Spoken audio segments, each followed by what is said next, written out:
We got RDU versus hunterace coming up as our fourth match of the day. And hunterace sitting at the top of Division B, where RDU in a much more dire situation where his record is concerned as we take a look at those standings and see what it's about. You know, for hunterace, he's still looking to secure the #1 spot. That carries a great weight of importance. But for RDU and for Casey, who are playing today, massive matches that are must win scenarios. Yeah, this one a lot more complex in terms of permutations with tiebreakers and so on. Much more likely that tiebreaker 2s and so on are going to come into play.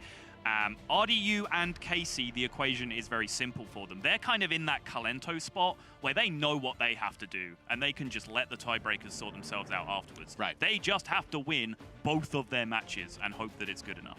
Yeah, that's where you can basically boil it down to. Yeah. They have to win. End of story. And so for hunterace, you know, he started out at a pretty fairly even record in the season and climbed his way to the top. That's quite different, I think, like than what we've seen most of the season, where it's just the top was constant, you know, just that was winning the entire time. For hunterace, he like crept up there, like it was alongside Calento as well. Yeah. Where it's like, I feel like they two have a very similar play style, where it's a lot of flexibility in their game plan, and then decisive aggression or decisive control at the right moment that makes a big difference in their game. Yeah, I think because we had Psycho running away with it early, we had Fino running away with it early, we had Monsanto in Americas running away with it early. We've had Shaxi in APAC running away with his division as well. I think the only other one that's followed a similar path to hunterace, I guess, was Dog, who didn't start off the best and then quickly rose to the top about halfway through the league as he was picking up his Masters Tour win in Vegas as well. Like, suddenly everything's coming up Dog, but yeah, hunterace has followed a very similar path. Indeed, and we can take a look at his deck list as well and see what he's brought this week to face off against his opponents. He's going with Cyclone Mage. Last week, his interview was quite interesting because he began talking about Bomb Warrior and then just went, Bomb Warrior's so good. like this weird relief point where he's like, why haven't I been playing this more often? But, you know, he's got to change it up. You can't stay predictable, otherwise you're going to get targeted. Yeah, and I think we even alluded to that in the interview where he said, you know, of course, yeah, I've been bringing Bomb Warrior. Bomb Warrior's been great. I'm going to keep bringing it. Or maybe I'm not. Ha ha ha. Swerve you next week's players. And yeah, it's Mage that we've ended up coming down on. Single copy of Sea Giant in his primary version of the deck. Secondary version, looking Snip Snap, Twilight Drake, and Can coming in. That is a super interesting build, but he's going to be going up against a Rogue today, which means Tertiary much more likely to be coming into play, and it's the Boar Control version, 2 halftime Scavengers in, Banana, Buffoon, Archmage, and Tinnitus out. Indeed, and so that brings us to RDU's deck, who is bringing the good old Rogue deck. And in very Soddle-like fashion, just a bunch of 2-ofs and legendaries. That's a deck. Go on. Look at it. It's beautiful. It is quite appealing to look at. Just 2-ofs and legend. It just looks right. Yeah. I feel like this is the way the game was intended to be played. And now to pick it apart. So there's no saps in his primary version of the deck, and then he switches to Tertiary for the Mage matchup, most likely, and it's 1 Betrayal, 2 Walk the Planks, 1 Fairy Dragon coming in. So still no saps coming into his deck against Mage, which can be a very powerful tool. So you do see, just with kind of that one example, and I could go on and give you more, some of the flexibility and opportunity cost that you lose just by including 2-ofs and having to omit certain cards entirely from your deck where other people might be playing 1-ofs. But personally, I still stand by my philosophy, lines up with RDU here, is that some cards are better than the other ones and you play 2 of them. So Eviscerate better than Sap. If that's the conclusion that you've come to. I'm not making that call. I'm saying that when Eviscerate and Sap come up against each other as a 1-of in the deck, one of those is a percentage of the time better than the other one, and you should play 2 of them. What if there's 2 different matchups that you expect to face an equal amount of the time? One of them is better than the other, one of them is worse than the other. That doesn't necessarily work, because by making that argument, you're kind of saying that I'm going to draw the right one in the right matchup, whereas you're equally likely to have drawn the wrong one in the matchup. That's a 50-50 chance. You've got one of each in your deck. So your argument is weight it towards one way and sacrifice versus the other. And that balances it out as well. Yeah, my argument would be you're playing Specialist, make your deck as consistently solid as you can by playing 2 of the good cards, and then if you've got matchups that you worry about, use your additional decks to compensate. That makes some sense. I will say that I am very widely disagreed with on this stance, as you can see by how many of the top players in the world are playing single copies of various cards in their deck. So don't just take my word for it, but that is my philosophy on building decks in Hearthstone. I don't disagree with it. Both of them have interesting game theory perspectives, and I think both of them make a lot of sense. What I like is that both times you see success in those exercises. Yes. That's what interests me. So, does it have anything to do with that? Yeah, probably not. Much more to do with overall approach to the game. hunterace already just anguished. Does he get this from Boar? I was going to say, is there some kind of correlation between only switching 2 cards in your mage deck against Rogue and looking consistently anguished? Ooh, I think that's exactly what it is. I think when your tertiary deck only swaps 2 cards versus Rogue, you look anguished when you play the game. I was going to say, there definitely is a correlation. We have proved a correlation. Oh, and as scientists always say, correlation definitely is causation. Yes, yeah. 100% of the always. time.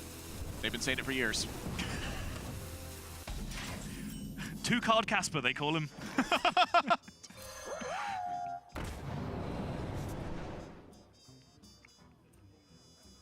Anomalies Golden animation is pretty sweet. Well, it's also just a good rogue card instead. It is an extremely good rogue card. It's a much better rogue card than a mage card. Rogue has 0 damage spells. 0 mana spells. 0 mana spells, yeah. Well, every class technically has 0 damage spells, I guess. Coin!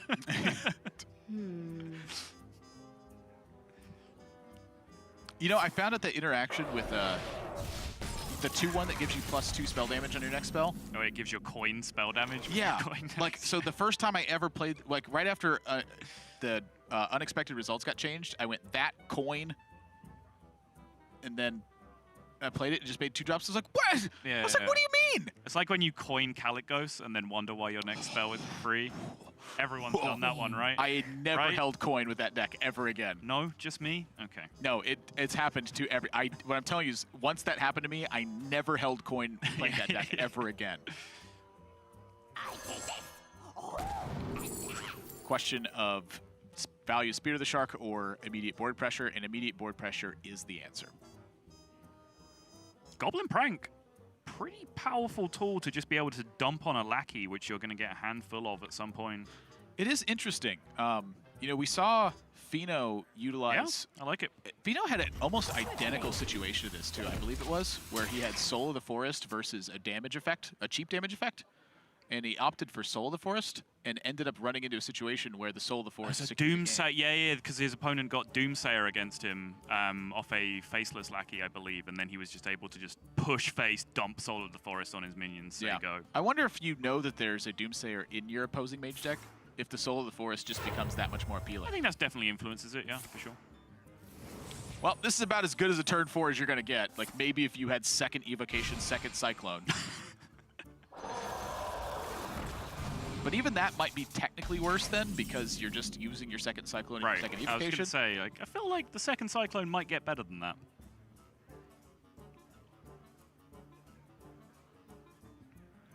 So if RDU has received any signal this turn, it's that he needs to get on with it. This game needs to end sooner rather than later. Yes, or otherwise hunterace is going to draw lots of 1 mana to 0 mana big things. Yep.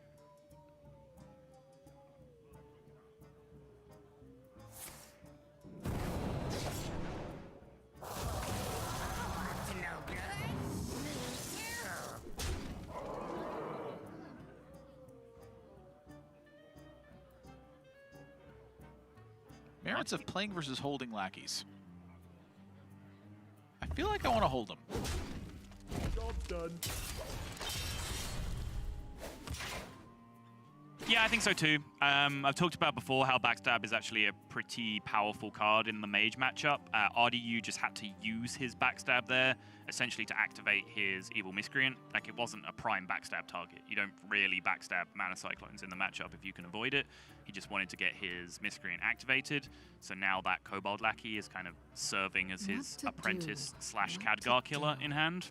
Let's talk about the ping dynamic that turn as well, because I felt like initially the Cosmic Anomaly was just a fine play and like play it and go face. That leaves hunterace with a 2/2 plus hero power. I feel like normally you would not care if hunterace uses hero power there, but on turn 5 he has the possibility of Arcane Intellect plus hero power. That is like the turn it's going to happen if ever. Yes, and because Lunas has already been cast, if Arcane Intellect plus Hero Power is the turn, that can quickly turn into Arcane Intellect plus Hero Power plus Mountain Giant, or Arcane Intellect plus Hero Power plus Sea Giant, you know? Like, yeah, those are things I don't like. That can get real bad, real quick.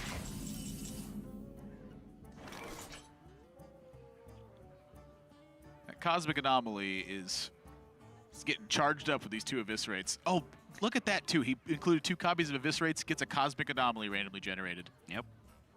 Rewarded for Sottle's idea of consistency. Cosmic Anomaly doesn't give you sap spell damage, idiot.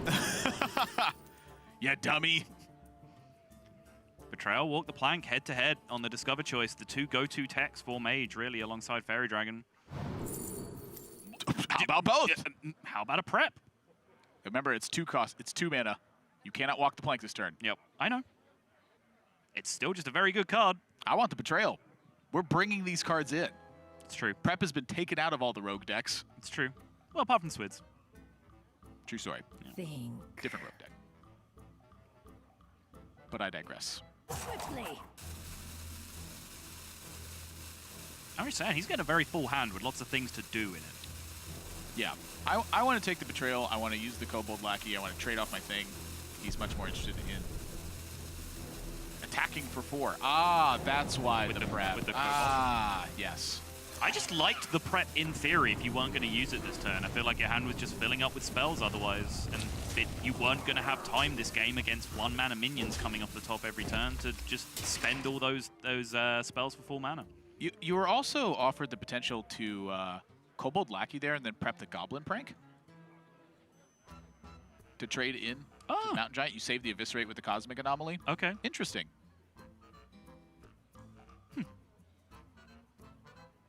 Does sound better to me on the surface. What I guess to Goblin do? Prank offers more What to flexibility around do? killing a minion. So like something SI7 Agent Goblin Prank kills an 8/8. Sure. Interesting. And now for Hunterace, big questions. Stop damage, develop board, find key things. That's I a lot of wonder. things to do. The future is ours.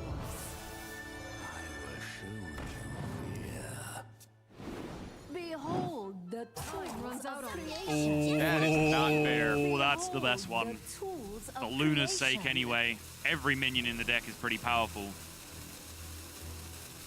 Freeze the 4, pretty easy. Gets a Rare Frost. Mountain Giant coming down.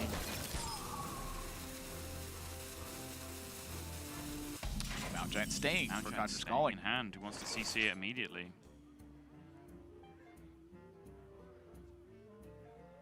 I do find it interesting that CC in Mage terms has some very different meaning than CC in general gaming terms. Yes. Well, I guess it is technically crowd control. It's crowd creation as opposed to Yeah. crowd control, yeah. You're just controlling the size of it by increasing Making it bigger. Yeah. That is still a degree of control. Yeah. Checkmate, definitionists. Although next time you're raiding, if you shout out, please CC to someone, and they just spawned a lot more mobs, you would be quite upset. What are you doing? Yeah. Sottle told me that's what CC was. What? How is this falling on my shoulders? This was your dumb thing.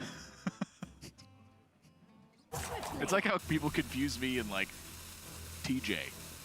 Dude, you know how often I get confused with raiding? A lot, yeah. Because I Do get you know confused with TJ do you all know the how time. many people still think I say shaman?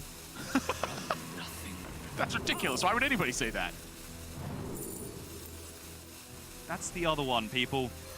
This guy's toast. RDU has found the answer to his question, how much damage can I deal? There was no trading to be had this time. Answer, yes.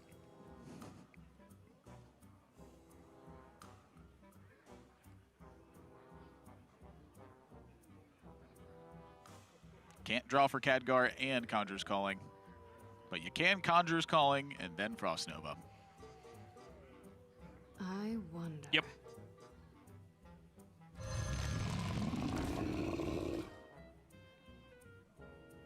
Someday I'll be just like you.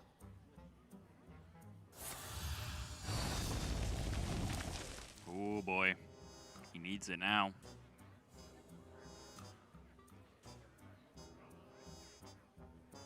With a single taunt there, was he free to perhaps Ray of Frost shenanigans this turn instead? Yeah, the issue is that there's still the Shark on board that kind of wanted a ping this turn as well. Yeah, I'm thinking maybe you just shatter it. Sure. I can see that. No. Mana Cyclone offers you possibilities for future. What possibilities they give. Counterattack. Have your double battle cries. All right. This does represent to RDU a degree of damage from hand, because he's staring at 23 right now. And so when your opponent randomly generates a couple cards and they have some more backed up in hand, one of the things you think to yourself is, wow, Fireball plus Ping kills me. I might need to pay more attention to board here. Worth pointing out as well that hunterace had the ability to split up his giants with the Mana Cyclone that came down afterwards to play around Betrayal and did not do so. Oh yeah, that's a big deal. It's less of a big deal because RDU didn't take the Betrayal. But in the theoretical world, it's a real big deal. Yeah, that's something that he does not commonly do, is make those small technical mistakes like that.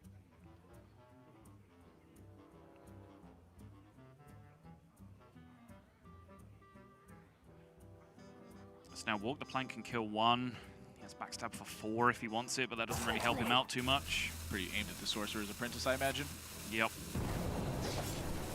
And then we've spelled out the rest of the turn, I guess. You know, you're always free to tank some of this damage as well, and look at Walk the Plank pushing through Grave Harbor. Yep. Or you can just spend 4, blow up at 8/8. I like that a lot better. Do you? Yeah, I spent 4 mana that I wasn't going to spend. Okay, but does it progress you towards winning the game the most often? That's the real question here.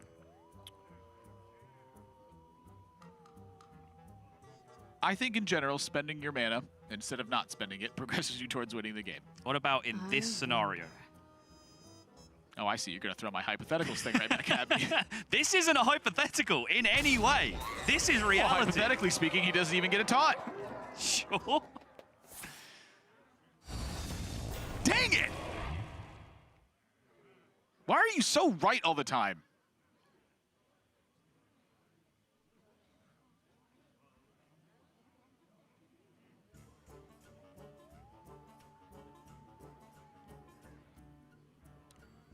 That's a pretty big turnaround from earlier, too, on the Goblin Prank versus Eviscerate. Because if that was Eviscerate, the You're not wrong. You are not wrong. Well, that's not technically true as well, because the 1/1 actually dealt a point of damage. Isn't that correct? Like, it actually had connected for 1 because it was in play? Yes. Okay, so that's some difference as Maybe. well. I don't remember. It might have been part of the Oh, boy. Frostbolt Collective. I'm not sure. Oh, boy. The Frostbolt does end up taking away any opportunities that RDU would have had to walk the plank through this and push through. So there is that.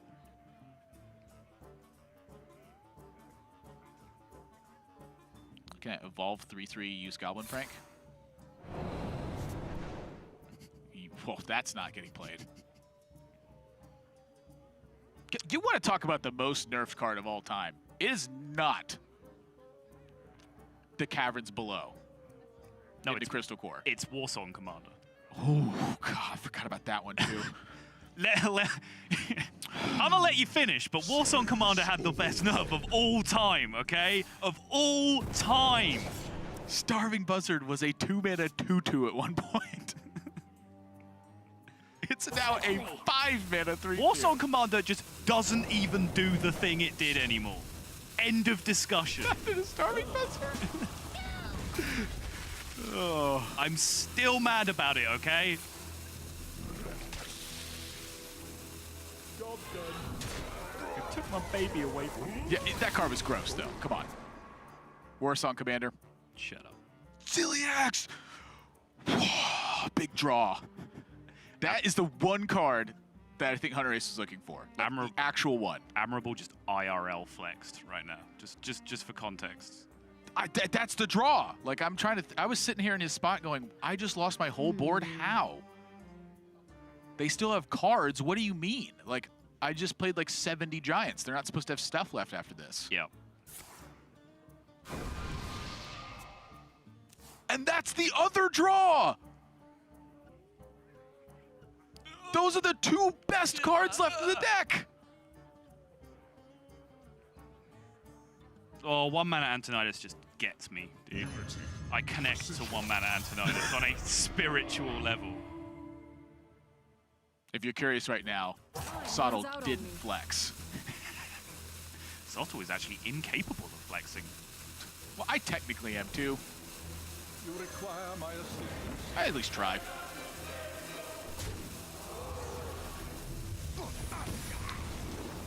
Yeah, that's a sick turn. Yup. And I think with that, RDU just watched everything dash away from him.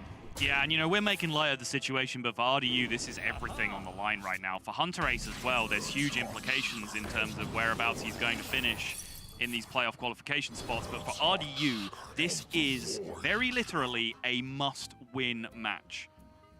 He has no hope with any record that is worse than 8-6 at the end of this week. And you're about to be down a game. Yep. That swing, I believe you are officially down a game. There are some taunt stuff that can happen, but I don't think it changes the circumstance. Card art.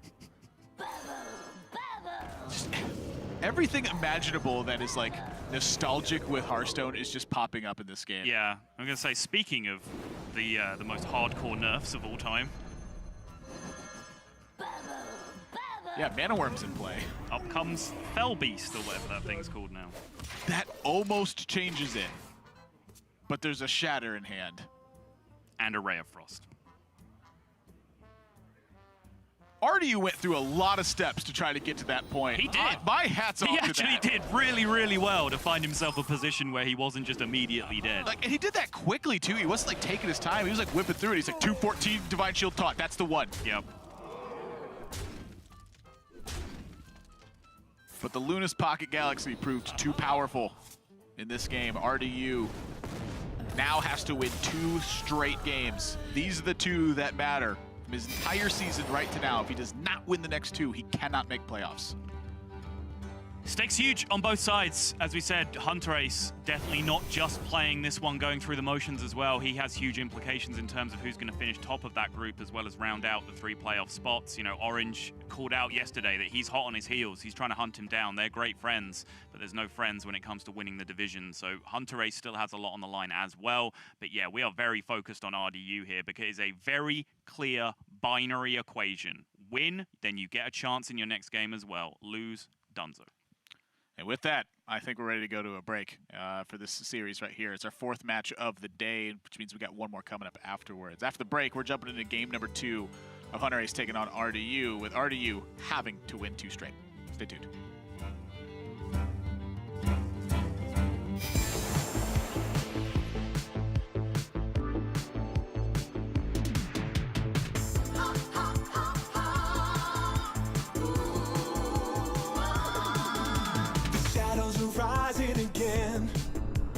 Darker than they've ever been. As evil descends from the skies, the world cries out, how will we survive? Out of the hall of explorers, and up from the dusty tombs, they grab their whips and fedoras. These legends of the past know exactly what to do. There might be magic monsters, mummies in the markets, and ancient mysticism.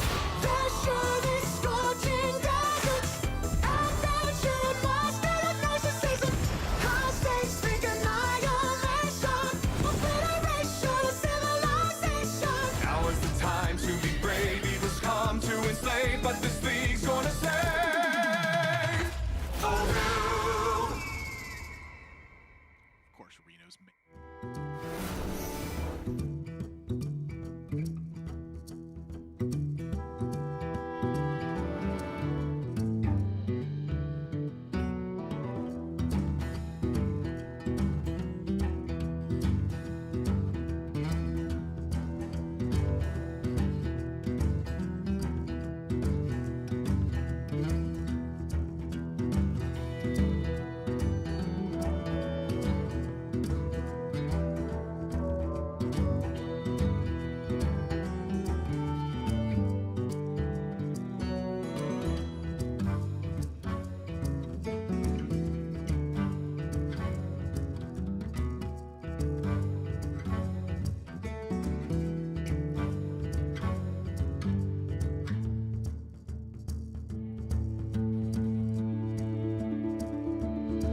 It's the European Hearthstone Grandmasters. We are amidst our fourth match right now, and that's admirable.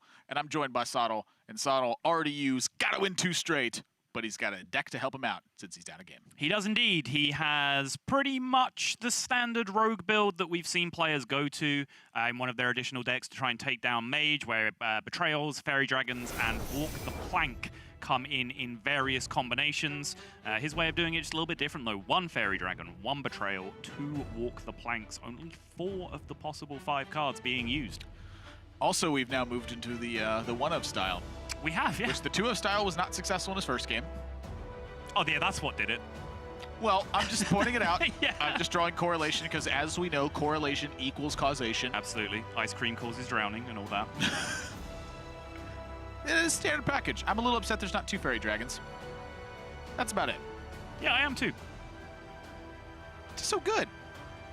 They can't kill it. I think particularly like when you're talking about curve cards, that's when the 2-ofs argument becomes like really rock solid, right? Yeah. Like because when you're trying to draw like a 1, 2, 3 curve or whatever your aggro deck curve is, you want 2 copies for consistency. That's where the consistency argument really comes into it. So single copy of Fairy Dragon is very interesting to me. But from hunterace's side, we mentioned earlier, he is on the ball controlled school of thought.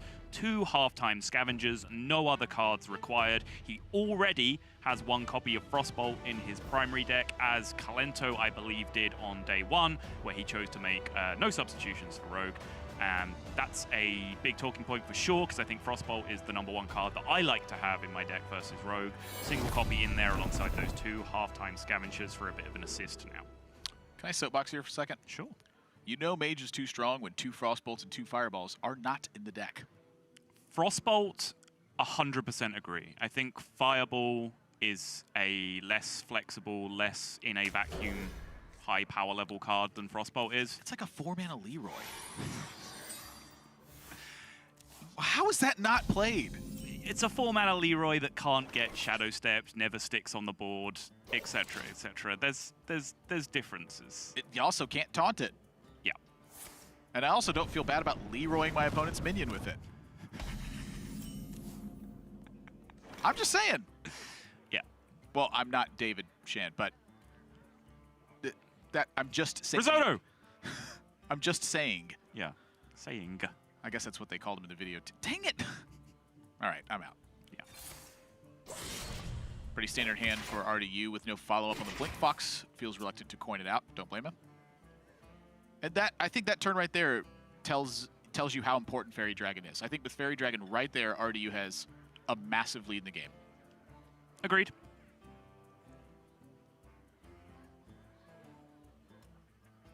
Now, as it stands, because he's 1 turn slower, his 3 into 4 curve gets interacted with a lot more favorably by halftime scavenger on the opposing side. Yeah, I'm actually curious if that means it's Coin Shark.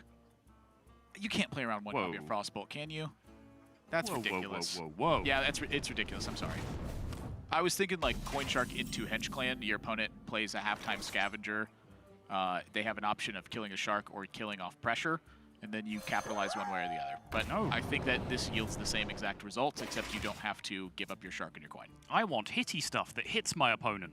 As long as it Yeah, keeps out what I'm arrows. saying is I think the Coin Shark is foolish literally for what I just explained. Yeah. You get the same exact thing, except you get to hit them and you get to keep shark and coin. Yeah. Fancy play syndrome, I apologize.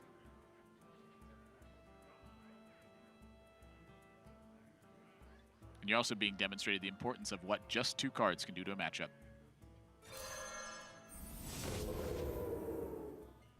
So now the Conjurer's calling question. Do ya? Almost certainly. It's between that and a Cyclone turn. I kind of want my 3 armor. Really? So you want to, what, ping Conjurers? Is that what you're saying? Kind of, What to because I want to do, save all these cards for the what to Cyclone. do. And if I'm going to Cyclone this turn, I'm okay with that. This is a complicated turn. Explosion has a little bit more merit when you're heading into a Spear of the Shark turn. You expect lackeys to start showing up. That's fair. I don't know. I feel like even if I was going to go Conjurer's Calling this turn, I'd just take the mana investment into Magic Trick over the 3 armor. Hunterace just going to do everything because he's Hunterace. That's fine. Totem Cruncher, one of the more performing 4-drops that you get. Say more performing? Did I say more performing? I think you did, yeah. I meant to say lower performing. Okay. Okay. Because I don't mean more. It's a 2-3. Like, that's less. Less is not more in this instance. It's just less.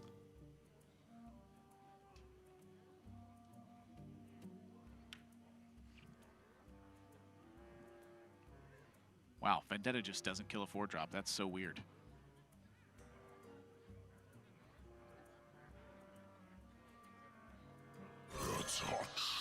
Wow, that 2-6 is really awkward. It's extremely good here. Hunterace also did get hold of that Arcane Explosion, which could come in huge sooner rather than later. He's also sat on a Blast Wave.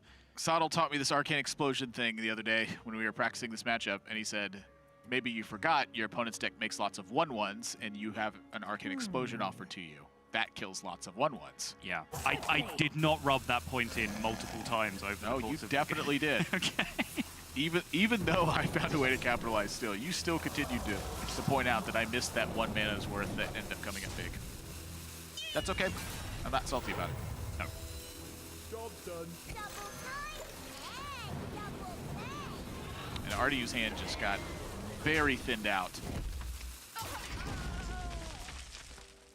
And I imagine everything here is going by.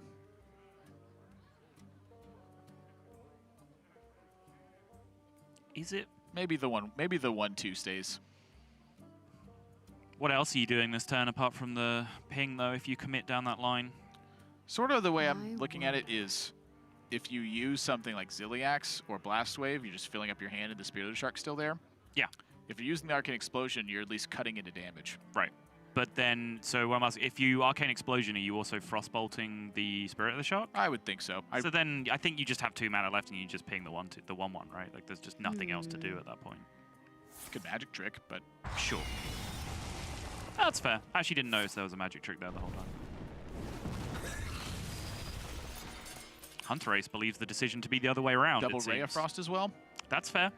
That is fair. Runs out on me. I think the Ray of Frost offers more flexibility. Yeah.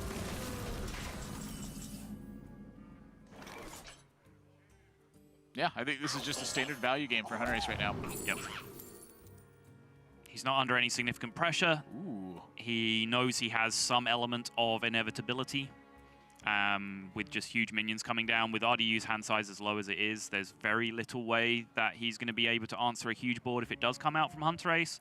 But the caveat that we've got to add, this has been another one of our soapboxes throughout the last couple of weeks, is that Hunterace has got rid of his Archmage Antonidas, which, when I use the word inevitability, Archmage Antonidas is perhaps the best card at creating that inevitability in Mage. So it does change the dynamic of a lot of matchups that stall out if you don't have that card available. How desperate are you if you're RDU here? Like, what if you're in RDU spot right now and you had to put a percentage on your chance to win right now? What would you put it at?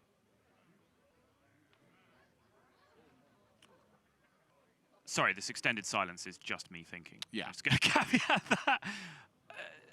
30-ish. Wow, really that high? Yeah. Wow. Okay. I was thinking way desperate. Okay. Like, I was looking at the Call of the Void and going, can Jiraxis win the game? One thing I always try and remind myself when playing against Mage in this kind of situation, that sometimes, and in fact quite a lot of the time, a lot of those cards in their hand that are scaring the heck out of me are garbage because they've come from Mana Cyclone. They're not often, you know, the scariest thing in the world that's going to crush me out of the game. So we're just, you know, in this spot, just a couple of clutch draws, a bit of pressure, redevelop again. Yeah, walk the plank to push through if you need to. Like, I don't think RDU's outfit here by any means. Looking at the hands with the quality of the Cyclone that RDU has, that Hunterace has, it's lower than that. But, you know, you ask from RDU's perspective, right. I think it's around 30. Okay.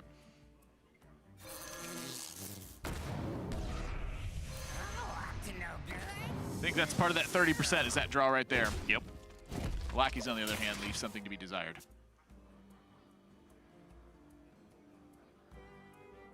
You're kind of getting to that territory, though, where Hunterace's hand is kind of just turning into spells. Yep. Spells equal time, timing these cards. The cards for Hunter Ace, I think, are better than RDU's, but... I'm going to see Conjurer's Calling number 2 come down here on 5s. Yes, we are. Ooh. That 5/8 is bad. Real bad. Once it's damaged, it cannot attack. And the 4/2 is bad as well. The baited arrow coming up huge here. You could just simply backstab the 5/8 or poke it with your dagger. Either one of those works. And RDU suddenly is looking at a spot where he has some win condition. That 30% just went through the roof. Admirable.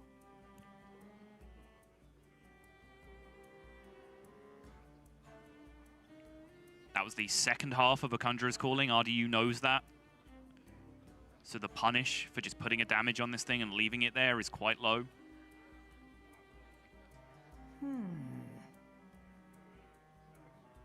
Yeah, this is definitely one of those spots where I'm willing to ignore my opponent's minion. Just simply do the thing that checks it and let it be.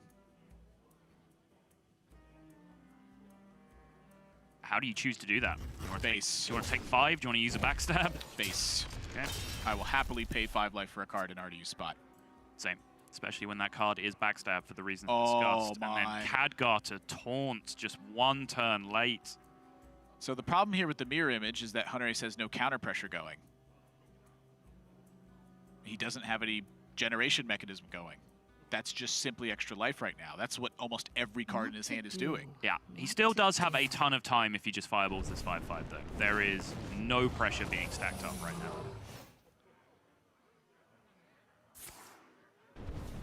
Looking at Togwaggle being the biggest draw in RDU's deck right now. I think also important for Hunter Ace to get cards out of his hand that turn because he knows 4 lackeys are in hand, locked and loaded, and he knows he's staring at a Blast Wave. So turning that Blast Wave into potentially as many Arcane Intellects as he can possibly find in this scenario is right up his alley. Let's go ahead and upgrade that one. Yeah, that didn't work very well, but sure. We'll take 6/6 over 4/4.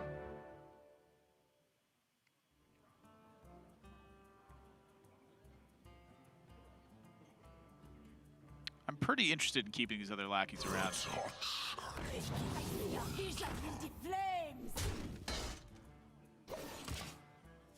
It's a decent Blast Wave turn.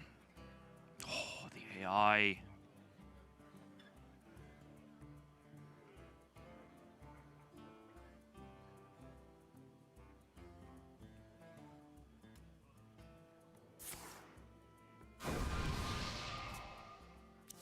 Luna. And her galaxy. Luna. Multiples and possessive. Both. Apostrophe after. That is a major turn in RDU's face. I think is quite accurate as a response to it. That's a bad sign. And yeah, I'm looking at Hunter Ace's hand right now, and it's a heap of spells that defend himself. Yep. Whoa! Just 20 more damage to go.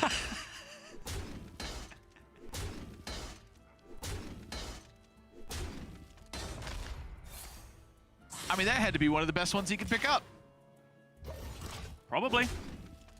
Gives him a plan, gives him an out. For how broken these decks are, it's so weird that we've just gotten to this wet fish slapping contest where it's nothing's happening. Yeah.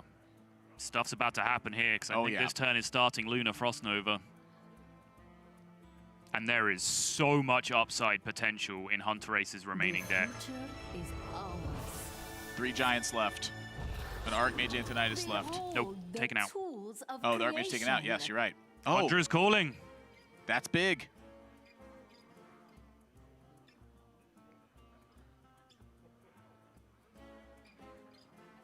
Is it necessary this turn? I want to start punching. Necessary, I guess, isn't the right question. It has a lot of upside this turn. Draw a card and you make things. Yeah, draw a card is probably the clincher there. Draw another one. Behold, Keep drawing them. Okay. That one you might want to save, actually.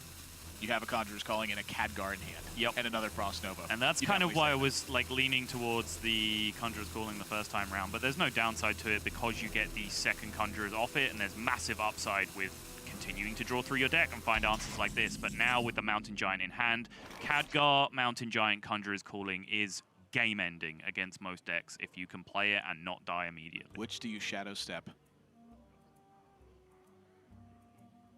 What can you get with Geppetto?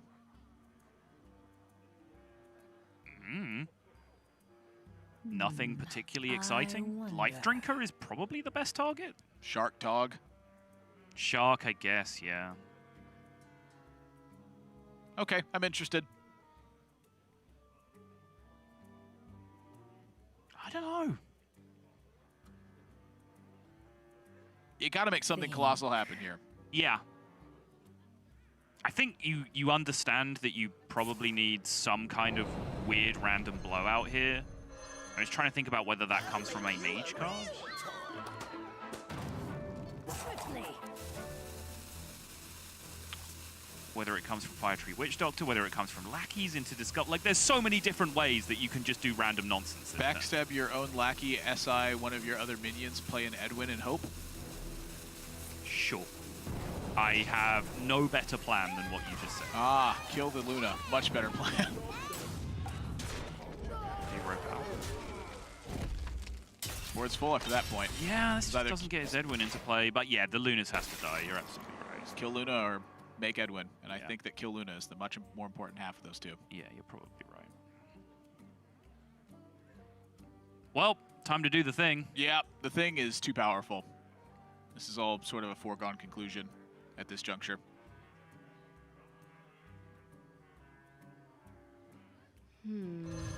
Like, the real kicker is, if necessary, Hunterace can just throw a Frost Nova in with this as well. So there is actually zero risk of this just rolling 4 giant. He is going to Frost over.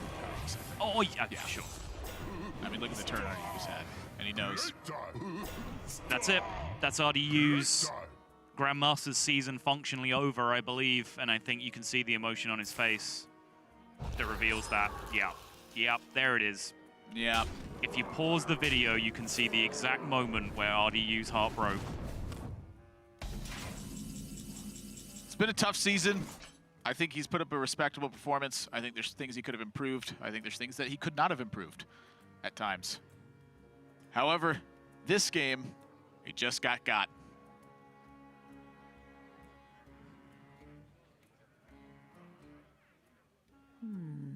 I wonder. If I don't touch anything, it's not real. Take your own way out. Dagger the horror. Pyroblast yourself. Oh, beautiful. There is no better way that season could have ended other than just escaping. Going on. Hunterace 2-1. I'm sorry, 2-0 versus RDU, excuse me. And on the positive side, that now puts Hunterace in prime position to top out his group and essentially get a bye through the next stage of Grandmasters, as he will wait in the next round for 2nd and 3rd seed if he is to take down 1st place in his division. Yeah, my heart goes out to RDU in this one. I've known him for a number of years. He's been a good friend of mine, and I've seen him have a lot of close calls in some pretty major situations at tournaments. We talked about this yesterday and kind of like who's the best badge wearer of like the nearly man meme, right? And we talked about how Chucky had it for a while and then Dog had it in terms of lots of 2nd places. RDU has had some savage beats over the course of time, just being one step away. And that's just yet another one for him, getting so close to qualification in Grandmasters and falling on the last week. Yeah, but, you know, just season 1. There's always season 2. Yeah, just wasn't a season this time. But someone whose season it is Hunterace, who we've got for an interview. Hunterace, can you hear us? Can you hear me? Hey, there we go. Hey, there we All go. right. Didn't have to say it. Alright, sounds good. I was going to let Soddle take the honor on that one. But, The mic muted instructions? yeah, but you figured it out yourself. Talk to me. Good deck. Good season so far. Thoughts? Yeah, pretty crucial win. I actually had some odds this week to actually not get through, I think, with going 0-2, because my tiebreakers were pretty bad against both Casey and Rodder's tiebreakers. So winning here means that I secured a spot for the playoff, which is pretty big. Also have a very good shot on getting 1st place now. So looking good. Pretty happy. Yeah, Orange mentioned yesterday and really kind of put us on notice about how important it was not just to qualify, but to get first so that you get that bye through the later stages. Like, how much does that motivate you to really try and push for first place and not just for top 3? Well, I mean, it's essentially just getting through the first stage of playoffs, right? So it's super big deal. And it's just like, instead of bringing 6 players you compete against, it's only 5 players. You compete against 3 players instead, right? So you're just ahead of everyone else. So it's a very big deal. And I believe that my tiebreakers are pretty good situated. And if I manage to get a win versus Casey tomorrow, I should be first place unless a lot of different outcome happens. So yeah, looking good. Hopefully I can take the first place. Well, what about that matchup? Do you think that's a favorable one for you? Like, how are you thinking about it overall with the Casey matchup that's coming up? For Casey, he's on the Bomb Warrior. I'm not quite sure if... I don't know. My list is a bit weird this week. I tried out something new for the Bomb Warrior matchup. A bit more proactive, and rather than trying to counter what he is doing, I just tried to... or rather than just bring straight up reactive cards, I'd rather just bring proactive cards that are good against his situational cards like Super Collider and stuff. Like, I don't run a Harrison, but I run a lot of cards that are annoying for him to deal with.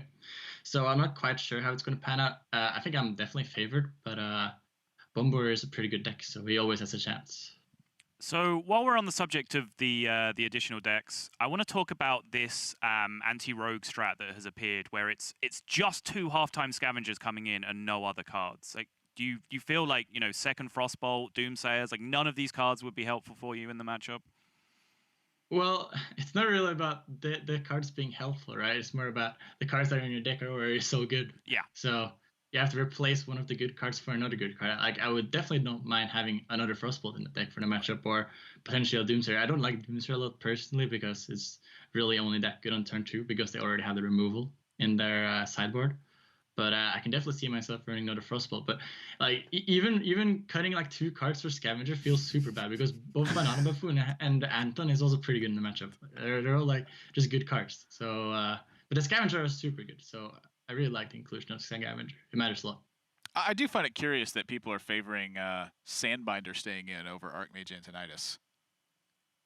Oh yeah, the Sandbinder is just for consistency because you really want to hit your Mana Cyclone. Mana Cyclone is like the best card in the Rogue matchup. It's a very big deal. Also, after Luna's Pocket Galaxy, it's just super nice to tutor your Giants, etc. Just more ways to do that. Yeah, it's like an extra giant. Yeah, that's going to be my point. Like, when you have Lunas in your deck, just that extra minion that draws the huge broken 0 mana minion is just very effective. Yeah, it's an excellent point. Well, any other thoughts for us season so far? Anything you want to talk about? This is your platform. I'm pretty happy about how the season started off pretty bad, and now I'm on a 6-win streak, so that's pretty good, and hopefully I can just keep going down to the playoffs and make Worlds again. That would be pretty cool. So just trying to do my best to do that. It's because you came to help us out. Like, now you're one of the casters. Blizzard hit you with that Bless RNG, and now you're just set for the rest of your life. What I saw was that Gallon went to casting, right? And then the weekend afterwards, he gets second in Masters. Vegas. So I go casting, can't lose a game anymore. Yeah, it's the casting effect. The whole system's rigged. Whole system is rigged. I totally get what you're saying. Casters are actually way better than people think that they are. Thank you very much for that, Hunter Ace. Thank you very much for your time. No final comments or follow-ups to that one. We'll take your word for it. Casters are way better than people think they are. They're world championship quality. Thank you very much, Hunter Ace. Yes, my pleasure. Nailed it. Maybe a bit over the top. Yeah, I mean, he said it all, really. He did turn his season around. Honestly, the most incredible performance, I think, of anybody in Grandmasters throughout players, casters, production, anyone, is when Hunter Ace was in APAC casting and then stayed awake to a ridiculous hour at his time after waking up casting, was admittedly exhausted because he's not used for casting that long in a row. It's tiring for us, and we're used to it. You know, we do it for a living. Was admittedly exhausted, and then just jumps on to play his games in the Europe region and went 2-0 that week. Yeah. Like, that is, like, just about the greatest thing anyone will ever do, let alone Hearthstone. That was absurd. I mean, I was plumb impressed. Yeah. I was like, wait, doesn't he have to play later today? Oh, he does. He sure does. Let's take a look at the standings and see exactly what that play got him after he was casting in Asia Pacific for that. He stands atop 9-4 record. Psycho is going to be playing right after this alongside Casey. And now pretty much just take everything that we said about the Hunter Ace RDU matchup and apply it exactly to this one. Psycho is now in a position where he can still secure first place. Casey must win the next 2 matches, period. Yeah, and also because Hunter Ace just has it so he's playing RDU and then Casey in his two series this week, he can end up just being the dream crusher for both of those players and snatching away both of their playoff chances within a single weekend. Brutal. Yep. That's not the position that I want to be in, is facing down someone who could do that to me. That's the position that I want to be in, being able to do that to other people. Though. Yeah, exactly. Because if they're in the position where you're doing that to other people, what that means is that you are the person who's been doing it to everyone else so far. I follow, yes. This story checks out.